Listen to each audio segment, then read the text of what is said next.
بسم اللہ الرحمن الرحیم الحمد للہ رب العالمین مولاي صل وسلم دائما ابدا علی حبیبک خیر الخلق کلہم ثم الرضا عن ابی بکر وعن عمر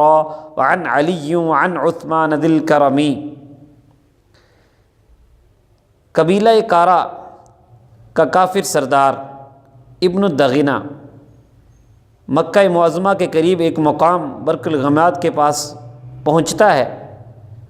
تو وہاں پر اسے ایک انتہائی باوقار ہستی کے ساتھ ملاقات ہوتی ہے اور ان کا ارادہ سفر کا لگتا ہے۔ ابن الدغینہ ان کا نام لے کر ان سے یہ پوچھتا ہے این ترید، آپ کہاں کا ارادہ رکھتے ہیں، کہاں جا رہے ہیں؟ وہ پاکیزہ ہستی جواب میں فرماتی ہے اخرجنی قومی فارید ان اسیح فی الارض واعبد ربی، میری قوم نے مجھے اپنے وطن سے نکلنے پر مجبور کر دیا ہے، اب میں زمین میں پھروں گا اور اپنے رب کی عبادت کروں گا۔ ابن الدغینہ نے عرض کیا فإن مثلک، کہ آپ کی شان والے لا یخرج ولا یخرج، نہ خود جا سکتے ہیں نہ کوئی آپ کو نکال سکتا ہے۔ آپ کے اوصاف جمیلہ کیا ہیں؟ انک تکسب المعدوم، کہ جن کا کوئی کمانے والا نہیں آپ ان کے لیے کمائی کرتے ہیں۔ وتصل الرحم، آپ رشتہ داروں کے ساتھ حسن سلوک کرتے ہیں۔ وتحمل الکلہ، اور جن کے کوئی بوجھ نہیں اٹھاتا آپ ان کے بوجھ اٹھاتے ہیں۔ وتقری الضیف، آپ مہمان نواز ہیں۔ وتعین علی نوائب الحق، اور آپ حق کی راہ میں مصیبت زدوں کی مدد کرتے ہیں۔ انا لک جار، میں آپ کو پناہ دیتا ہوں۔ ارجع واعبد ربک ببلدک، لوٹ جائیے اور چلیے اپنے ہی ملک میں جا کے، اپنے ہی شہر میں جا کے اپنے رب کی عبادت کیجیے۔ یہ کافر سردار ابن الدغینہ اس پاکیزہ ہستی کو اپنے ساتھ لے کر مکہ معظمہ میں پہنچتا ہے اور قریش کے سرداروں سے مذاکرات کرتا ہے، انہیں یہ بتاتا ہے کہ ان کی یہ شانیں ہیں، ان جیسی شان والوں کو کوئی نکال نہیں سکتا، نہ یہ خود اس ملک کو چھوڑ کے جا سکتے ہیں۔ ایسے نیک کام کرنے والے اور ایسا سوشل ورک کرنے والے ان کو کون نکال سکتا ہے؟ میں ان کو پناہ دیتا ہوں۔ انہوں نے کہا ٹھیک ہے، تمہاری پناہ کا تو ہم احترام کرتے ہیں، لیکن اس شخصیت کو ہم اجازت نہیں دیں گے کہ یہ کھلم کھلا نماز پڑھے، عبادت کرے، اور آپ انہیں پابند کر دیں کہ فَلْيَعْبُدْ رَبَّهُ فِي دَارِهِ فَلْيُصَلِّ فِيهَا وَلْيَقْرَأْ مَا شَاءَ، کہ یہ اپنے گھر میں ہی عبادت کرے، گھر کے اندر جتنی چاہیں نمازیں پڑھیں، جو چاہے تلاوت کرے، لیکن گھر سے باہر بالکل اپنی کسی قسم کی عبادت کو جاری نہ رکھیں۔ ابن الدغینہ نے اس ہستی سے یہ بات کی، آپ نے اس وقت تو اس کی بات پر آمادگی کا اظہار کر لیا اور اپنے گھر کے اندر ہی عبادت کرتے رہے، لیکن پھر کچھ عرصے کے بعد آپ کے ذہن میں خیال آیا تو فبتنا مسجداً بفناء دارہ، آپ نے اپنے گھر کے سامنے، صحن کے سامنے باہر ایک نماز کی جگہ بنا لی، مسجد بنا لی، مسجد بیت، اور وہاں پر آپ نماز بھی پڑھتے اور تلاوت بھی کرتے۔ اور یہ ہستی جب قرآن پڑھتی تو ان کے بارے میں ہے کہ کانا رجلا بکان لا یملک عینیہ اذا قرأ القرآن، یہ جب قرآن پاک پڑھتے تھے تو آنکھوں پر کنٹرول نہیں ہوتا تھا، آنکھوں سے آنسوؤں کی برسات، چھما چھم برسات جو ہے وہ نازل ہوا کرتی تھی، اترتی تھی۔ اور جب آپ قرآن پڑھتے اللہ تعالیٰ کا ذکر کرتے، عبادت کرتے، اب مشرکین کی عورتیں بچے آپ کو دیکھتے تو وہ بڑے خوش ہوتے، ان کو حیرت بھی ہوتی اور خوشی بھی ہوتی، وہ آپ کے پڑھنے کی تاثیر اور آپ کی جو گریہ و زاری کا اثر ان کے دل پر ہوتا، تو کفار پھر پریشان ہو گئے اور انہوں نے ابن الدغینہ کو بلایا اور کہا اس ہستی سے کہو کہ یا تو اپنے وعدے پر دوبارہ واپس اندر گھر کے اندر رہیں عبادت کے لیے، یا پھر یہ ہے کہ آپ کی پناہ واپس کر دیں۔ ابن الدغینہ نے پھر آ کے جب یہ عرض کی کہ میں نہیں چاہتا کہ میری پناہ میں کوئی دخل اندازی کرے، تو یا تو آپ پابند ہو جائیں یا میری پناہ واپس کر دیں۔ اب اس ہستی نے کہا فَإِنِّي أَرُدُّ إِلَيْكَ جِوَارَكَ وَأَرْضَىٰ بِجِوَارِ اللَّهِ عَزَّ وَجَلَّ، جاؤ میں تمہاری پناہ تمہیں واپس کرتا ہوں، مجھے رب کی پناہ کافی ہے، میں اللہ کی پناہ پر راضی ہوں۔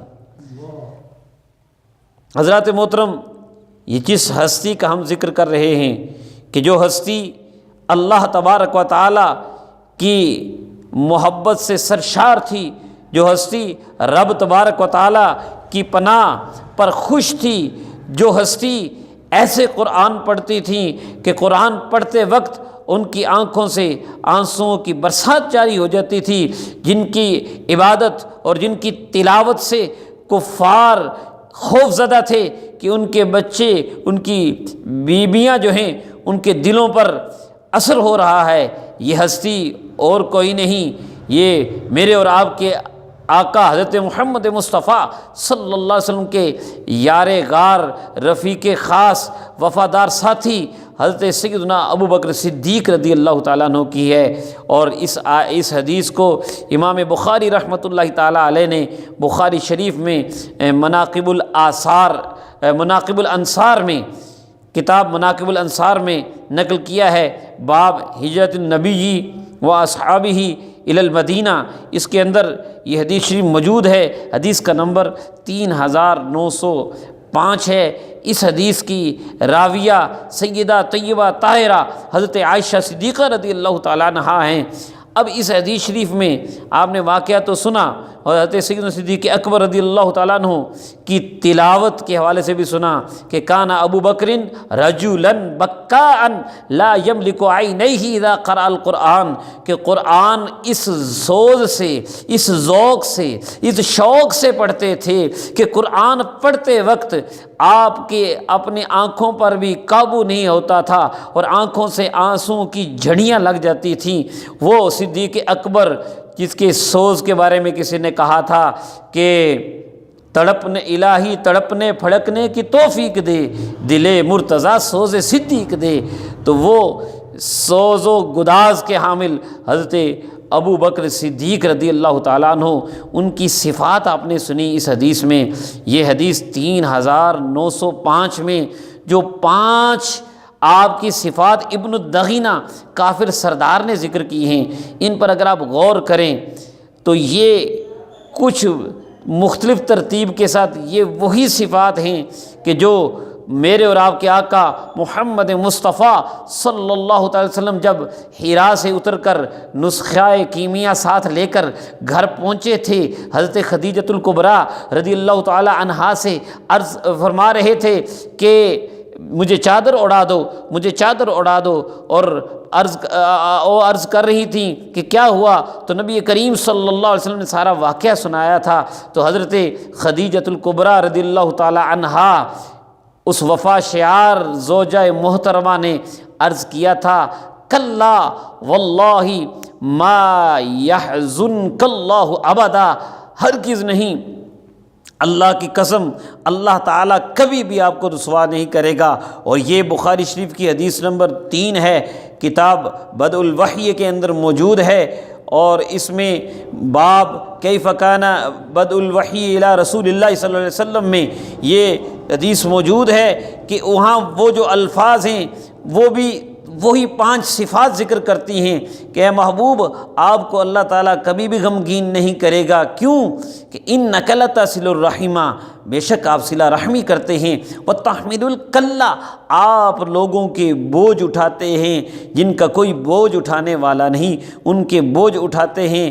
وَتَكْسِبُ الْمَعْدُومَ، اور جن کا کوئی کمانے والا نہیں ان کے لیے کمائی کرتے ہیں، وَتَقْرِي الضَّيْفَ، آپ مہمان نواز ہیں، وَتُعِينُ عَلَى نَوَائِبِ الْحَقِّ، اور آپ حق کی راہ میں مصیبت زدوں کی مدد کرتے ہیں۔ تو مصطفیٰ کریم صلی اللہ علیہ وسلم کی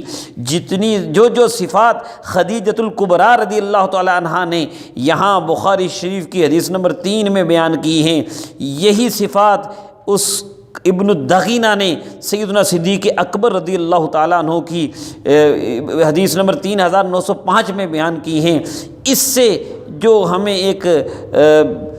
نتیجہ ملتا ہے وہ یہ ہے کہ سیدنا صدیق اکبر رضی اللہ تعالیٰ عنہ وہ ہیں کہ جو مصطفیٰ کریم صلی اللہ علیہ وسلم کے ساتھ ساتھ ہیں، بلکہ ان کو کہا جاتا ہے یہ سایہ مصطفیٰ ہیں، یہ بچپن میں بھی ساتھ ہیں، جوانی میں بھی ساتھ ہیں، یہ آخری عمر میں بھی ساتھ ہیں، یہ غار میں بھی ساتھ ہیں، یہ مزار میں بھی ساتھ ہیں، بلکہ حشر میں بھی یہی ساتھ ہوں گے۔ تو ساتھ ہونے کا اور مصطفیٰ کریم صلی اللہ علیہ وسلم کی خدمت گزاری کرنے کا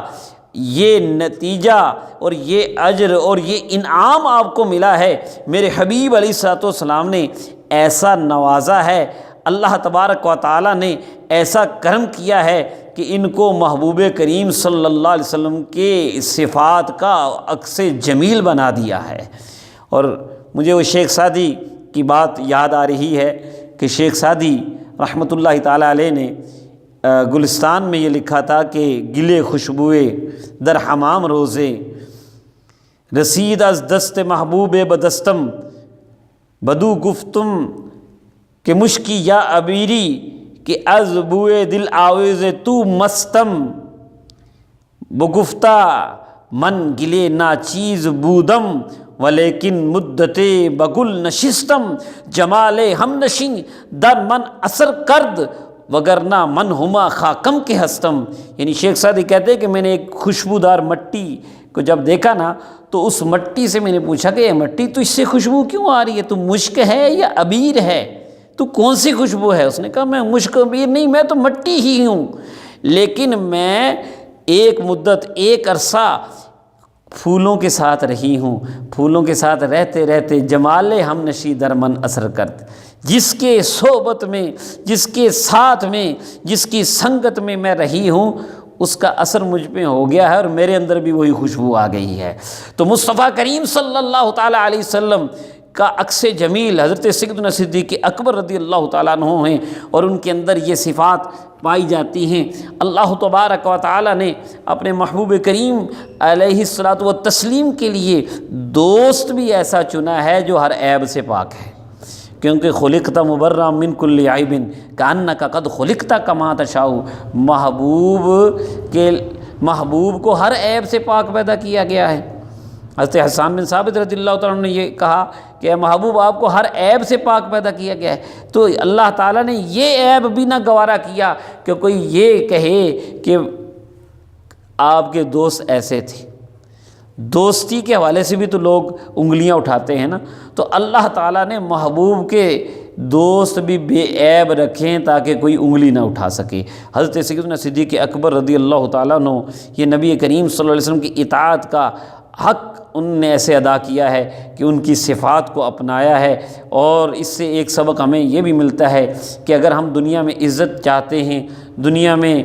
اپنا بڑا مقام چاہتے ہیں، ہر کوئی چاہتا ہے جی کہ مجھے عزت ملے، مقام ملے، لیکن اس کے لیے یہ ہے کہ یہ نہیں کہ ہم یہ کہیں کہ لوگ ہمارے خدمت کریں، لوگ ہی ہم لوگوں سے ہی کام لیں، بلکہ سوشل ورک کرنا پڑتا ہے، لوگوں کے کام آنا پڑتا ہے، دکھیوں کے دکھوں میں شریک ہونا پڑتا ہے۔ اور مصطفیٰ کریم صلی اللہ علیہ وسلم کا بھی یہی درس ہے، سیدنا صدیق اکبر رضی اللہ تعالیٰ عنہ کا بھی یہی عمل ہے۔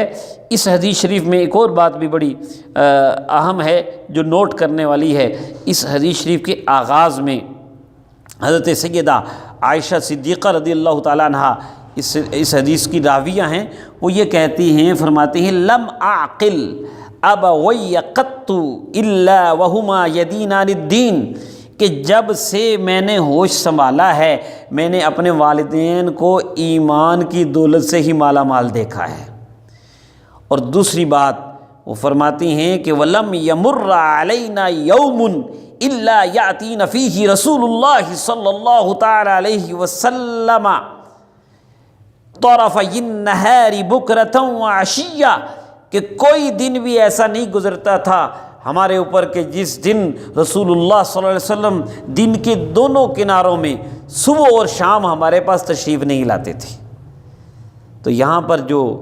بات ہے خاص وہ یہ ہے کہ میرے آقا علیہ الصلوۃ والسلام کے یار غار حضرت صدیق اکبر رضی اللہ تعالیٰ عنہ عاشقوں کے سردار ہیں، عاشقان رسول کے سردار ہیں، قافلہ سالار ہیں۔ اور کیا عشق تھا آپ کا کہ جب ہر ایک اپنی اپنی پسندیدہ عبادت بتا رہا تھا تو آپ نے اپنی پسندیدہ عبادت کیا بتائی تھی؟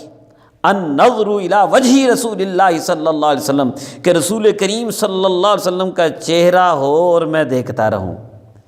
چہرہ مصطفیٰ صلی اللہ علیہ وسلم کا میں دیدار کرتا رہوں۔